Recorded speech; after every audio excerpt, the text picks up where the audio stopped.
ನಾವು ಮೈಸೂರಿನಿಂದ ಬಂದಂಥವರು ತಾಯಿ ಚಾಮುಂಡಿಯನ್ನು ಸದಾಕಾಲ ಕೂಡ ಸ್ಮರಿಸುವಂಥ ಜನ.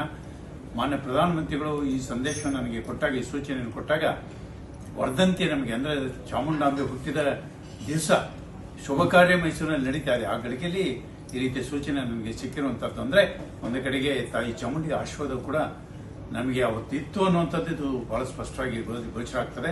ಒಂದು ಕಡೆಗೆ ದೈವದ ಆಶೀರ್ವಾದ, ಇನ್ನೊಂದು ಕಡೆಗೆ ದೇಶದ ಬಹುಶಃ ಮಾನನೀಯ ಪ್ರಧಾನಮಂತ್ರಿಗಳಂತ ನರೇಂದ್ರ ಮೋದಿಯವರ ಸಹಕಾರ ಈ ಒಂದು ಉನ್ನತವಾದಂಥ ಹುದ್ದೆಯನ್ನು ಪಡೆದು ಕೆಲಸ ಮಾಡುವಂಥ ಅವಕಾಶ ಲಭ್ಯ ಆಗಿದೆ.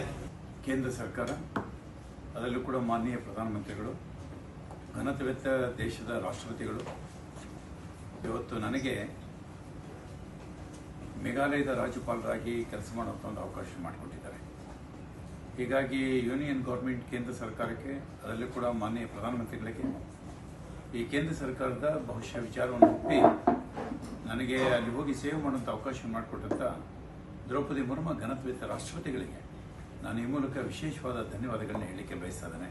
ಒಂದು ರಾಜ್ಯದ ರಾಜ್ಯಪಾಲರಾಗಿ ಉನ್ನತ ಸ್ಥಾನದಲ್ಲಿ ಕೂತು ಇಡೀ ರಾಜ್ಯದ ಆಡಳಿತವನ್ನು ಗಮನಿಸಿ ಸಂವಿಧಾನಾತ್ಮಕವಾಗಿ ಆಡಳಿತ ನಡೆಯುವಂತೆ ನೋಡಿಕೊಳ್ಳುವಂಥ ಜವಾಬ್ದಾರಿ ಇದೆಯಲ್ಲ, ಈ ಹುದ್ದೆಗೆ ಯಾವುದೇ ಕಾರಣ ಕೂಡ ಬೆಲೆಯನ್ನು ಕಟ್ಟಲಿಕ್ಕೆ ಸಾಧ್ಯ ಇಲ್ಲ.